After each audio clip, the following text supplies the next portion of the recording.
অনেকে বলে থাকেন যে আসলে কোন কন্ডোমটাতে বেশি স্বাচ্ছন্দ্য বোধ বা বেশি হচ্ছে যৌন তৃপ্তি পাওয়া যাবে। মূলত আপনার হচ্ছে রেগুলার যে কন্ডোমগুলো রয়েছে এই কন্ডোমগুলো যদি ব্যবহার করে থাকেন এটা আসলে হচ্ছে প্রতিনিয়ত ব্যবহারের জন্য সবচেয়ে ভালো।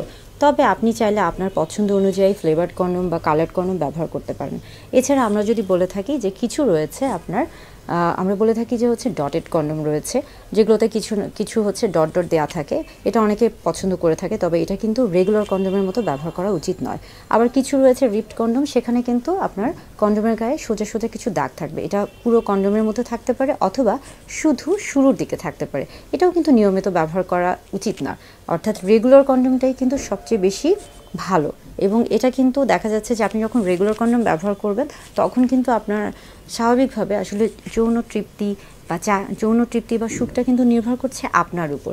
কিন্তু স্বাভাবিকভাবে আমরা বলে থাকি বা দেখা গেছে যে স্বাভাবিক বা রেগুলার যে কন্ডোম রয়েছে এটাতেই মূলত সবচেয়ে বেশি যৌন তৃপ্তি পাওয়া সম্ভব বা এটাতেই সবচেয়ে বেশি মানুষ স্বাচ্ছন্দ্য বোধ করেন।